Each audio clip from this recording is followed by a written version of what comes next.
Greetings and welcome aboard the USS Shadowstar and to Deep Space Nine for this Star Trek Online Starship Stats Review. With the ship in question flying around in the background a little bit. I see you there. Today we'll be taking a look at the long-awaited and prestigious next generation of a remarkably powerful yet small vessel. I would say she's a little ship, but she ain't the Defiant. Hell, that doesn't mean she couldn't fly toe-to-toe with her. What she lacks in absolute firepower compared to the Defiant, she more than makes up for in maneuverability. You would think. In-game, this is going to be more of a skepticism. But there are positives to be said. So, before we continue, can I please say a huge thank you to the donation supporters to this channel that have helped to make this video possible. It wouldn't be here without that support. These being our donators, Negus, Dante Demonic, and Skyhawkings. Our YouTube members and our patrons that are still here as patrons. Interesting. Tribal Typhoon, Skyhawkings, XG Blackbird, Travis Games, Spike, and Captain Wig. I'm pretty sure I just said that wrong. I'm sorry, Captain. I'm getting tongue-tied. We've also got over on Twitch, Tribal, Miss Future Teach, Fox Plays Games, and Lord Arminger. Honestly, guys, this wouldn't be possible without your support.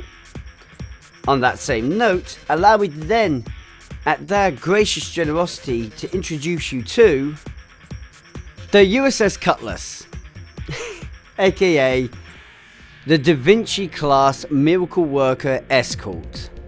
See, Cryptic, was it that hard? Even the prophets agree with me on this one, it wasn't hard. I know, I get where you got Da Vinci from. Interesting choice to go with the name of another Saber class from the novelization, but at least I think that's where you got it from.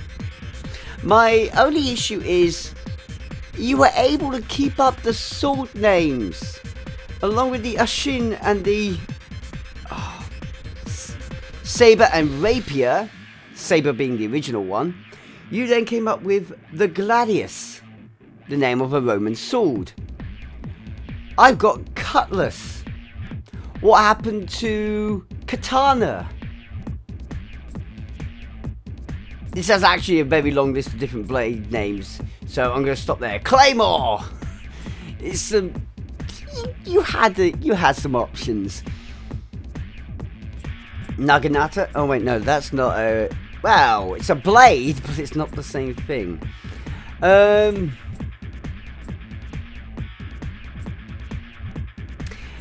Okay, so named after an artist. Well, called the Da Vinci or not, there is a lot to look at with this ship, so let's get on with this, shall we? Now, I know I said stats review, but there are other things we need to cover alongside that. First of all, just a quick note, the Saber class, unfortunately the Rapier, the Ashin, and the Gladius did not get this, but the Saber class has had a texture update. I'm thinking the reason they did tier 6 rather than ships that align with it is because they didn't have a tier 6 to go with straight off the bat. But yeah, we have got pleasantly an update to the Saber class skin. Makes it look a lot nicer. It's using a galaxy hull. Bit weird on the deflector, but okay. It's nice to see they've done this. The options still remain as per usual though. We have the Da Vinci here, nice and pretty. She has the options to play out the saucer, the hull, and the nacelle. You think of it in a sort of X shape, easier to show with the Gladius. It's a little bit easier to pick up on which each part represents which. It can also be noted here that we have the Saber and Saber Beta now, which is nice to see. The Gladius is a older Zen ship. If you do want to pick this up, I believe it's 500 Zen. No, it isn't Zen anymore. It's dilithium. So you'd have to pick it up for dilithium from the dilithium store. It shouldn't cost you too much, as this is a tier 2 or tier 3 vessel. It has its own unique weapon with it. A emergency impulse burst gives it some pretty damn decent speed. I'll give it that. Okay, we also then should have focused on options here that you have. We are given all of the updated hull textures. So we have the Defiant, the Galaxy, the Intrepid, the Sovereign, looking pretty nice on this ship. It's all here for you. Type 0 if you want to go old school. We do have the Type 7A, which is being used as the primary hull type for all new ships, apparently. Interesting to hear that. I'm not 100% sure if I am a huge fan of the Type 7s, but hey ho. The Fleet variant is there available too. There is I think there's a Fleet Type 2. But I don't have the Fleet variant of the ship yet, so I'm surprised to see it there. I think that might be an error. Not gonna lie though, that Fleet variant hull looks pretty nice on the ship. No special bridge for it, but what were you expecting there? Typical windows are there as well. Plenty of customization you can do. Have some fun with it. Stats wise, however, let's go take a look at that with demo record. If you ever wonder how small a ship really is, just give it more of a cinematic view. Whoa! Oh, here we are. Demo record. It's my favourite little toy to play with nowadays. Thank you, Zeph Films, for your tutorial on it. So, here we have her. Beautiful, radiant, glowing. Totally not glowing because of anything else sat around us. Let's take a look at her stats, shall we? Wow, and after I clear my throat. So, we have a tier 6 Escort with a hull at level 65 of 49,500. Bit on the weaker side there. The hull modifier is 1.1 with a shield modifier of 0.9. Turn rate of 16. Impulse modifier 0.2. Inertia rating 65. Her bonus power settings, being a miracle worker ship, is... Wow, I just realised I didn't introduce her properly. Her power settings, being a miracle worker ship, is a +10 to weapons power, +5 to shields, +10 to engine power, and +5 to auxiliary. She has 4 forward and 3 aft weapons, and has the ability, of course, as an escort, to equip dual cannons. Obviously, being again an escort, she has experimental weapon slot. We'll talk about that in a bit. She has 2 device slots, and interestingly, as a consoles, she has 4 tactical consoles, 3 engineering consoles, 3 science consoles, and 1 universal console. Keeping in mind, guys, that this is a 3000 Zen ship. Finally, her bridge officers. Pleasantly laid out, I would say, but not to the best degree for all players. She has a Ensign Science, a Lieutenant Universal, Lieutenant Commander Engineering, Lieutenant Commander Tactical, and a Commander Tactical with Miracle Worker Specialization.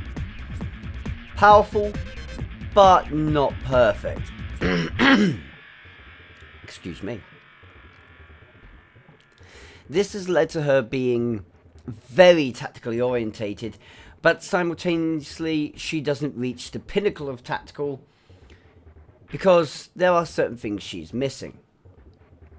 For example, there are plenty of other ships out there that have 5 5 tactical slots, and the 1 universal will bring that up to 6.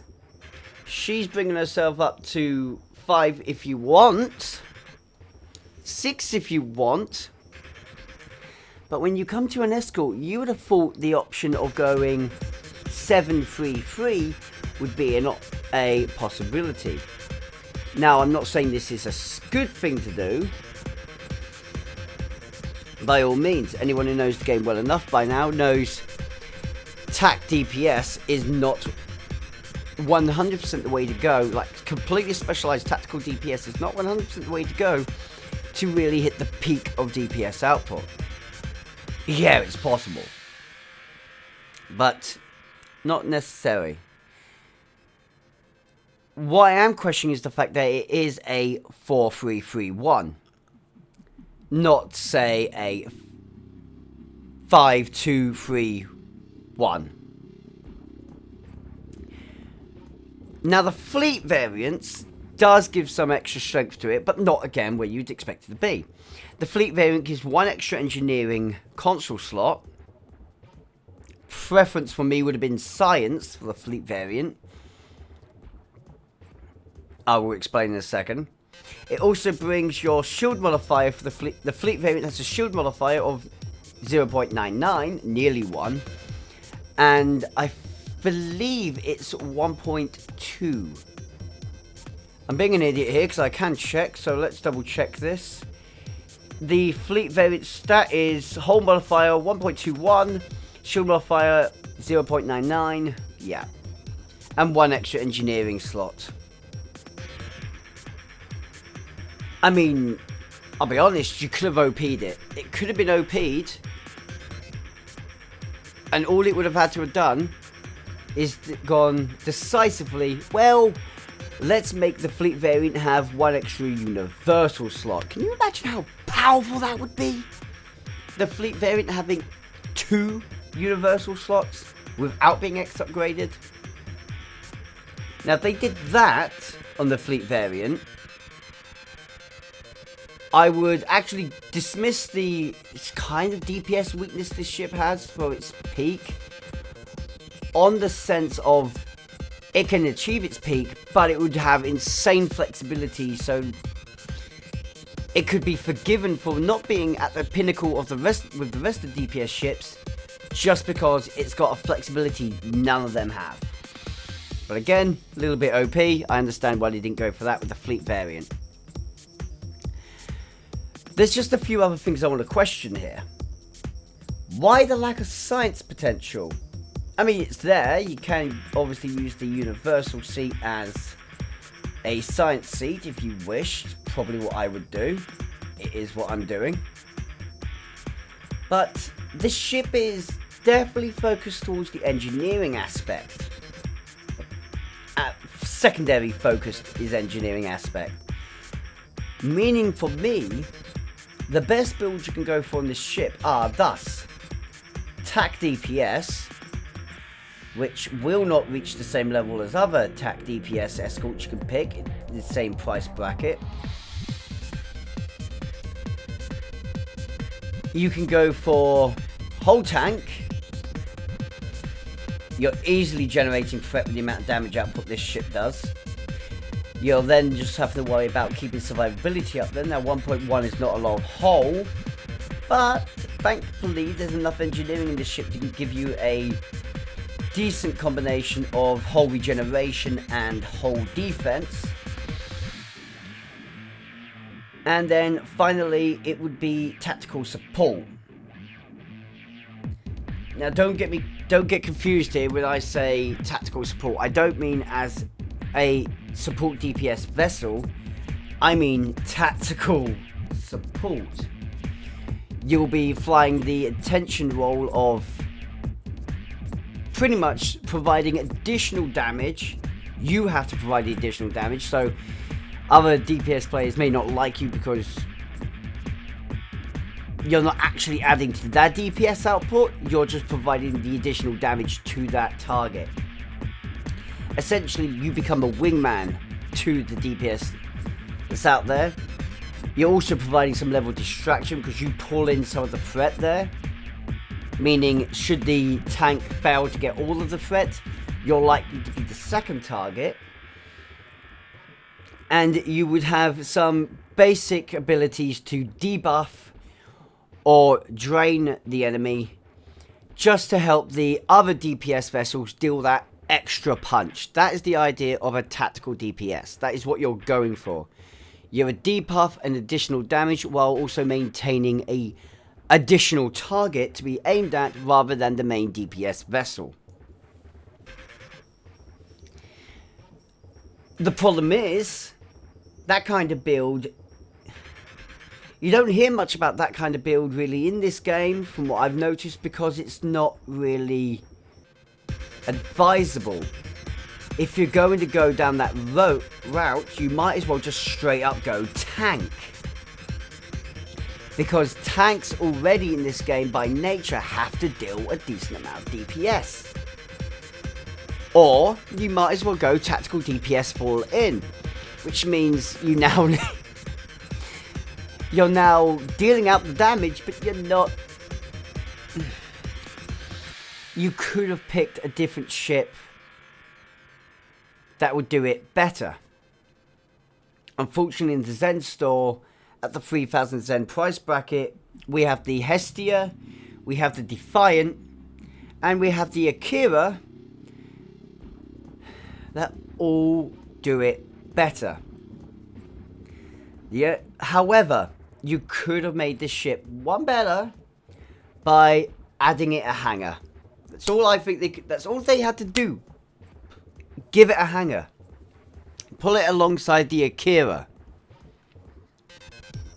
If they're giving it a hangar, because considering that this ship's role was also as a support craft carrier, give it a hangar, let it use that, and that would have fixed the DPS output for me. It'd mean you have to versatile pets a little bit, but that would have fixed it for me.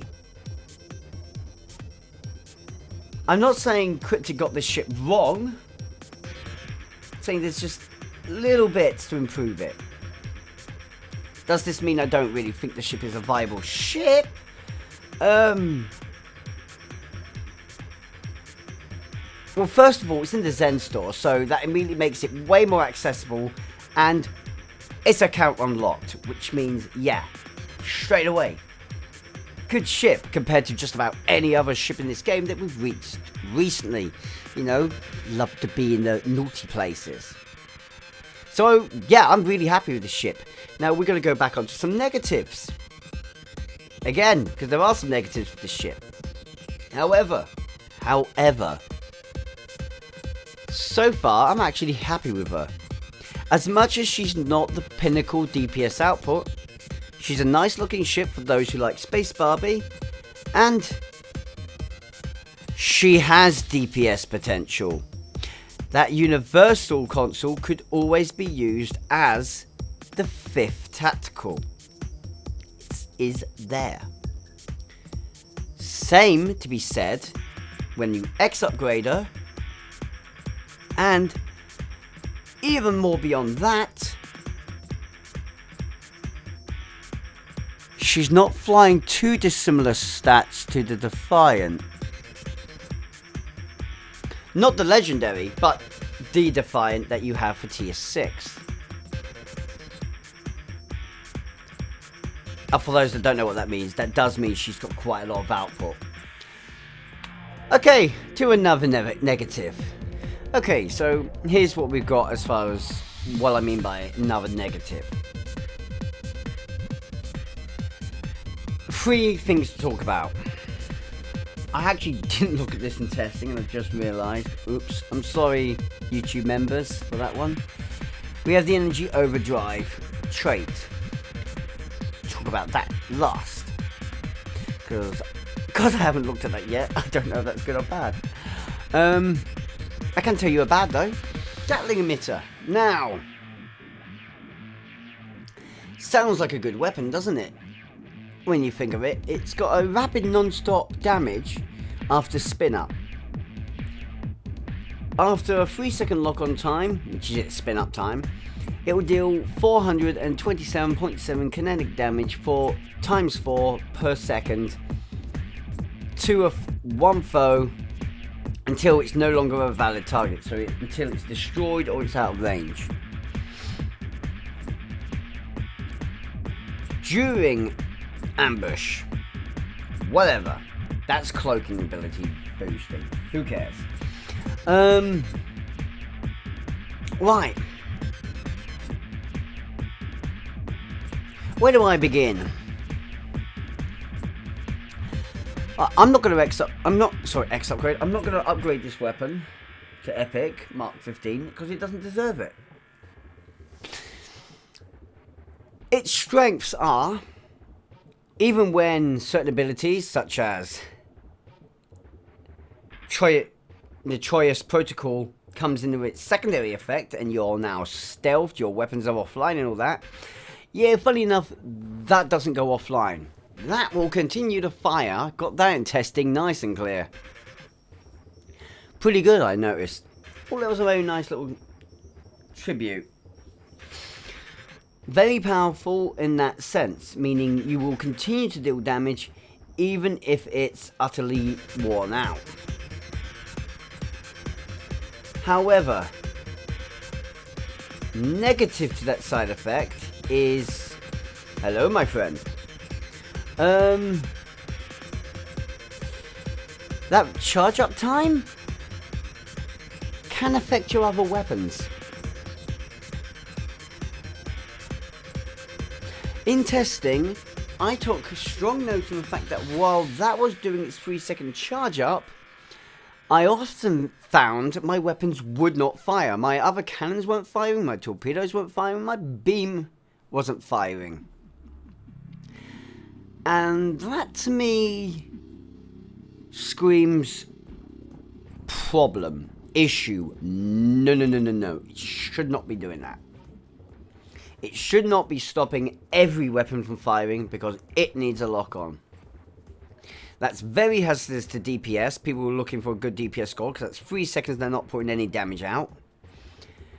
And simultaneously, I'm pretty sure that's not what it's supposed to do because you can also find that once you've destroyed the initial target that may have caused it to happen, the next few targets, it won't stop the weapons from firing. It will be doing its charge up, but the other targets, you're just firing away as normal. And then suddenly it kicks back in again, and you have to charge all weapons to fire and lock. What? You then have its other issue. That kinetic damage, it sounds strong. Not so much. I mean, I like the way it looks. I think it looks brilliant. But I will very happily replace it with a different weapon. Very happily replace it with a different weapon. Just about any other weapon at this point. So when scores for me on Gatling? Oh, 3 out of 10. You're crap. Right. Sorry about that, I had to stop myself there. Hello, chat. Noticed the player asking a little bit about the console that comes with this ship. Well, I gave him the answer, but here's my honest opinion.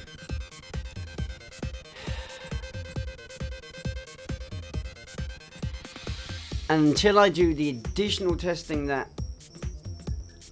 I will share both here if I've done it and with the YouTube members, we have a big question lying here.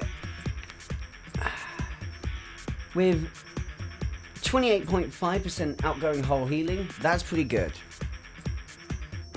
The minus 18.8 to weapon power cost, that's pretty good.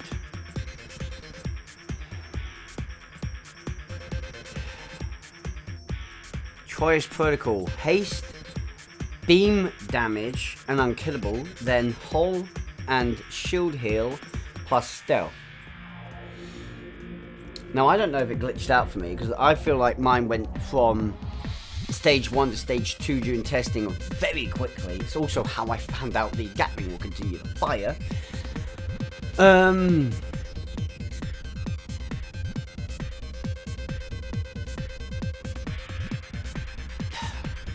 the second part of it, for the second part of the 16 seconds that it's active for and the active ability, the weapon offline, the stealth, the restoring of hull and shields by 3%, it sounds good, but it's a little bit...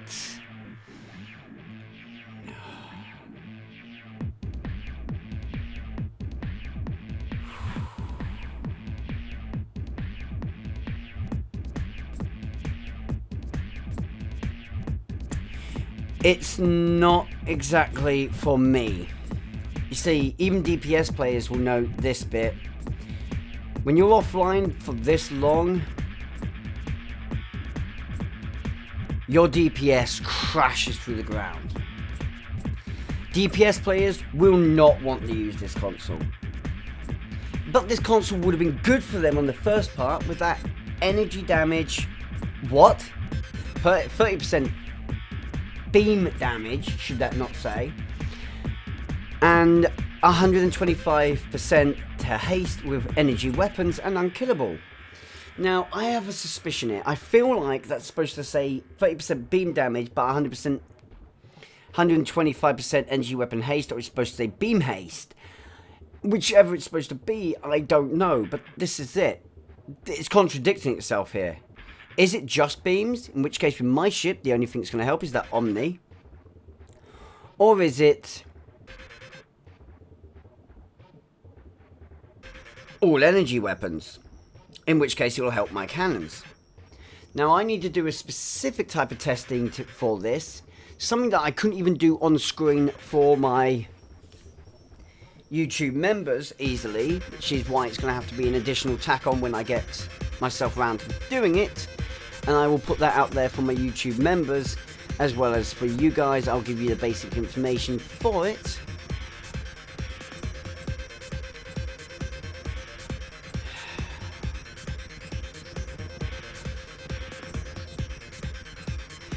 But, all questions aside, I still can't give this eye. Even if it is energy weapons, not just beams,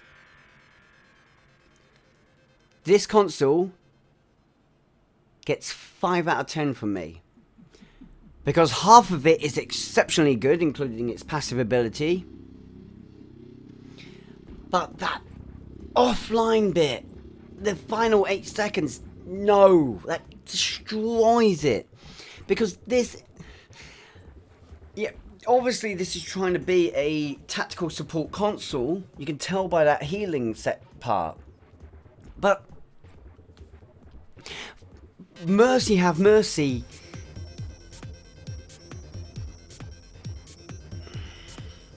You cannot go offline that long with your weapons and still call it a feasible DPS run. It's a DPS's nightmare, and the only way possible to make this console okay is if there's a way to negate the offline weapons. But the stealth appears to cloak you, which might be a secondary issue. Can you still fire if you bring your weapons back online? The Gatling seems to fire, so I'm going to go maybe? Not good. Okay. Oh god, there's another question down here. Right, back to it after answering another question there from the in the chat. Energy overdrive trait. Movement and beam damage from beam firing modes. Well, at least you understand that beam damage is worth adding when you have beam firing modes active, because I'm not sure why you'd be using beam firing modes otherwise. We have 100% flight speed for 10 seconds, 100% plus on flight turn rate for bloody hell, and plus 10 to 50% all damage with energy weapons for... Is this a phrasing issue? I feel like...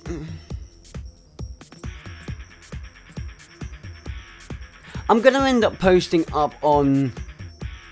Yeah, I'm going to end up posting up on SDO's page. Which is it? Is it beam or is it energy? This is so bad. However, I will say that that big of a flight boost and that big of a turn rate with that kind of energy damage, that's pretty powerful. Did they really want this ship to be a beamboat? Come on, we know tactical ships love to be cannon builds. No, mind you, I do like my beam overload builds, that's my preference. I quite like the energy overdrive trait.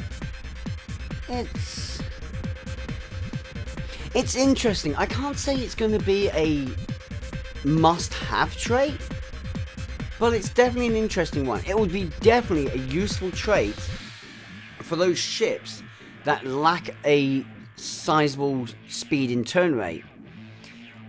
Kind of trait that would benefit cruisers more, or battle cruisers. On that note, yeah, I actually like the console. The trait. So, considering this is on a Zen ship as well, which makes it very accessible, it's £20, 3,000 Zen. You know what? You get a good score from me, 8 out of 10.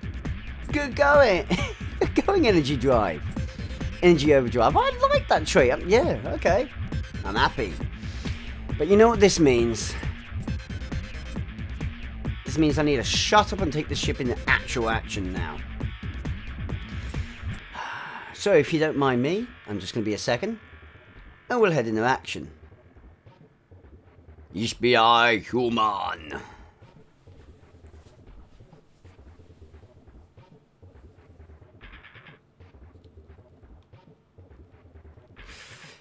Okay, so let's do this.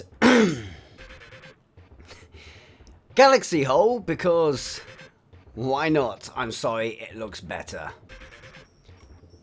I will admit though, the Defiant hole looks the best on this ship. I just happened to choose Galaxy for myself. Right. Balance out those power settings because I want to show you guys kind of an average output. Don't expect these guys to last very long though.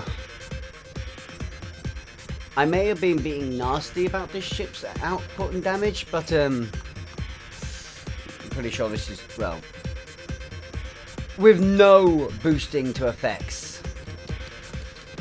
Oh, there you go, you've seen the charge up issue. See what I mean about the Gatling?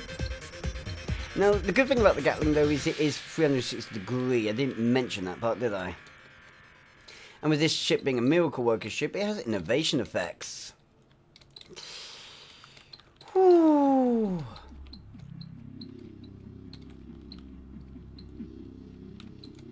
Which is interesting, to say the least. It is interesting.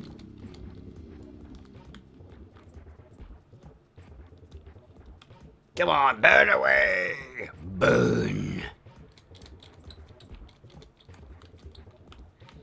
Without any significant boost in power output, we are wiping this guy out. Oh, it's had the effect on the cannon again. So I'm hoping you're noticing the effects of the Gatling, how it's definitely depriving the ship of output, so that you won't consider it unfair of me to do this. Now, let's see output. Return and destroy, this time without the Gatling causing issues. Oh look, instantaneously opening fire. And it's gonna be, I know you guys may not see it straight off the bat, but it has a big impact. For example, I may have gone straight into firing against the second one last time round, but the third one I didn't. And just maintaining that lock and focus, and hello, I'm on fire again.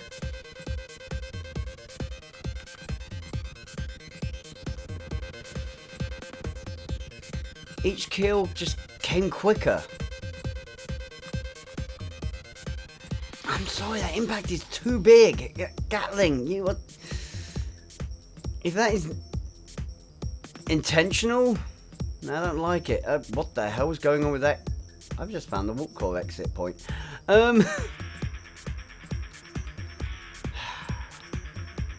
Now to wipe off the face of the earth.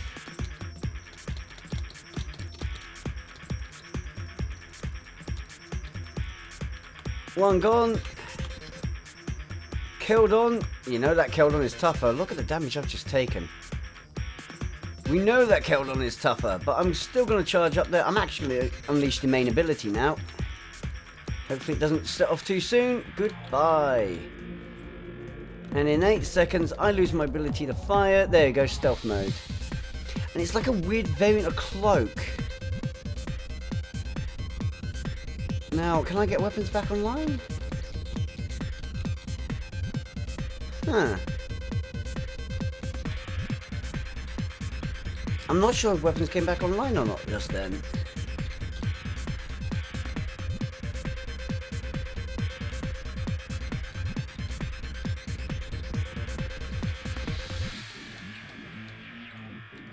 Here we go again.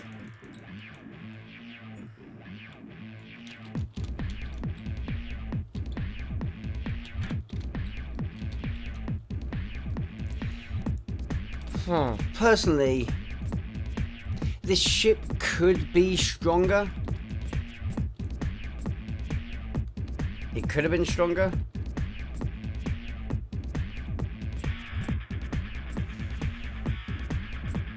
But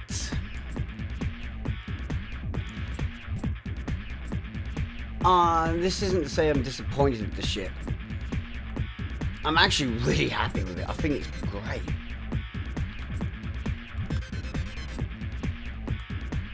I mean, damage output wise, it isn't. It's notable to say that it's not up there with the highest DPSs. But I'm trying to think of a decent one to compare it against. That doesn't help.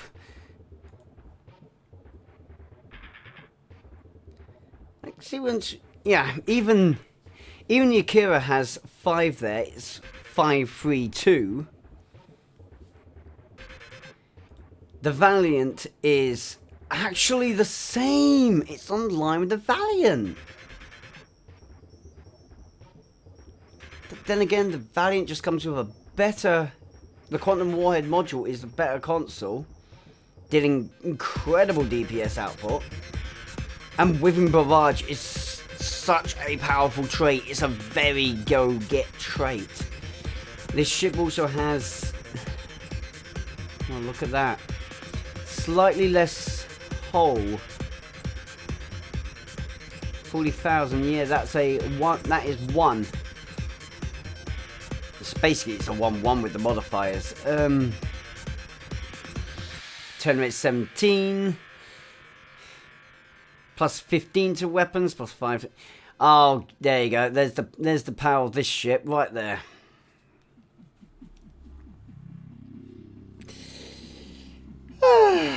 Okay. If you don't have the Valiant class, that's the ship you should be selecting out the 2. Let's be honest. The Valiant is superior. It's also... It also has pilot specializations. It's supposed to be helpful. It's not. But... I don't think Miracle Worker makes that big of a difference.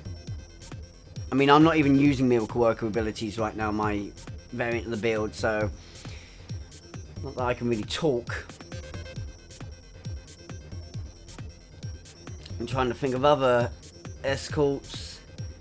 Might be in the similar branches. No, most escorts normally have... Oh my god. The Cardassian Intel escort is a 542. It's fucking powerful.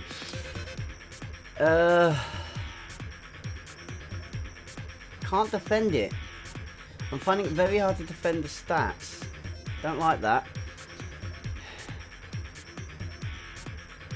Okay, so I'm gonna have to be honest. I want to support this ship, especially since it's Zenstore. The Zenstore side of it gives it a huge benefit and bonus. In my opinion, just from the fact that it's not expensive to get a hold of, makes it kind of worthwhile getting it.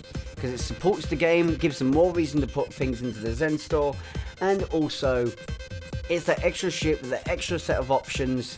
And if you like the aesthetic look, what's wrong with getting the ship for that? As a support vessel, I grade it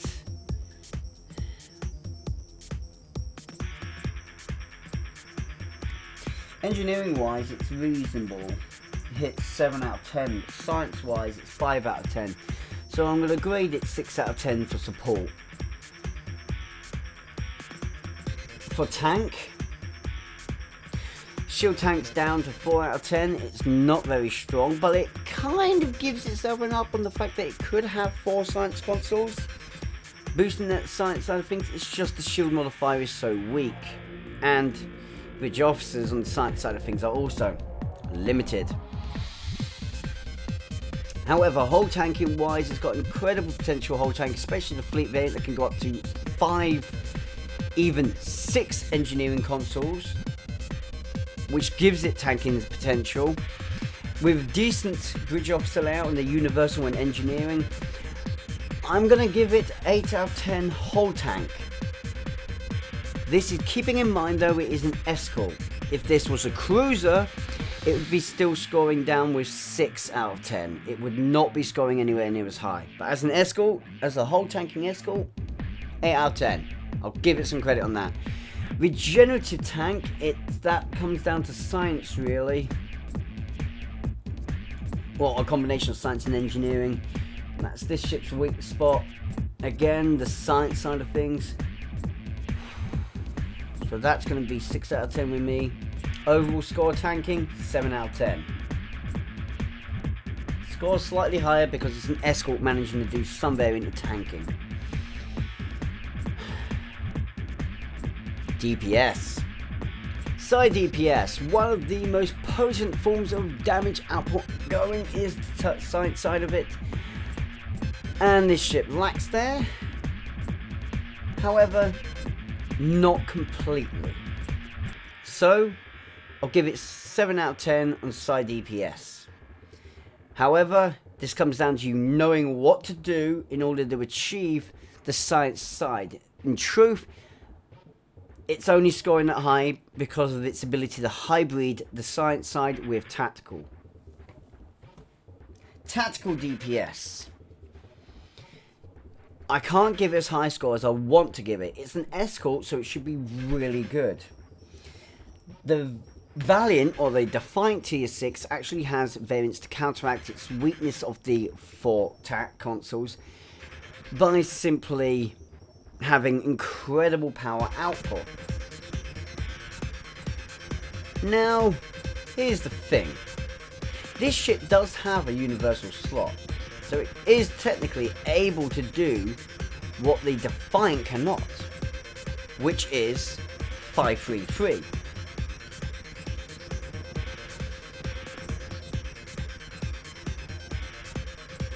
And as much as there are ships like the Cardassian Intel, which is 5-4,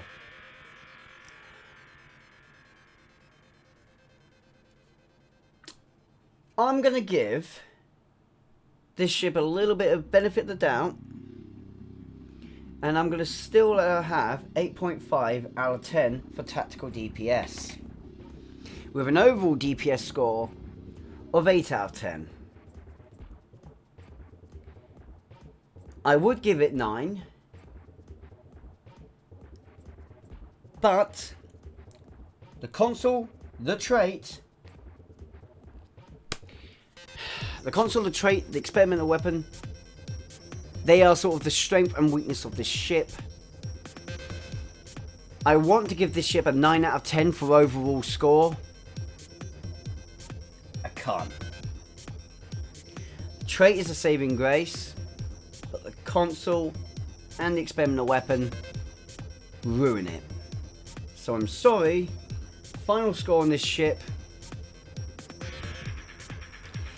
is 7 out of 10. One of the lowest scoring escorts I've done. Mind you, I did say relatively recently I had to get harsher on these way I scored these ships. 7 out of 10 as an escort. Okay. Do I recommend her? And who to? DPS players, obviously I recommend it to you. You've probably got most of the DPS ships anyway. What's one more? It's going to be a fun little ship for you to use. A bit of laugh and a bash. And come on, the Saber class is a beautiful vessel. To tanks. Hey, if you want a challenge and you want to take advantage of a escort ship that is designed to both endure somewhat and fight alongside the other escorts, then by all means maybe to tank players. Support players. Now, as much as this ship wants to be that tactical support, or I guess it wants to DPS support on that same front, I'm not so sure I'd recommend it to them. Again, to new players, no. Not to new players. New players, the one thing you're looking for is to get as much benefit from a Zen purchase as possible. I know you may really like the ship and you were probably hoping I'd say yes when you knew a lot, but I have to be honest with you. Right now, new players want to be getting a hold of good consoles that are going to help benefit their build style that they're looking for. They want to get a hold of decent traits.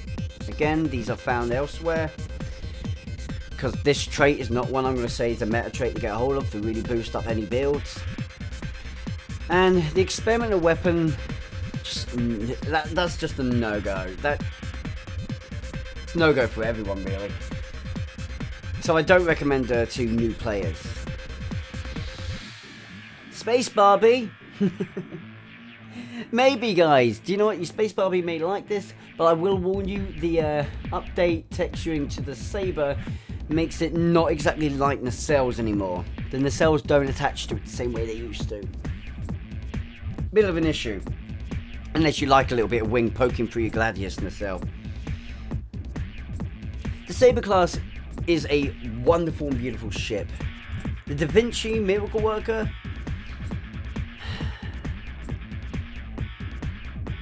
she's a good ship.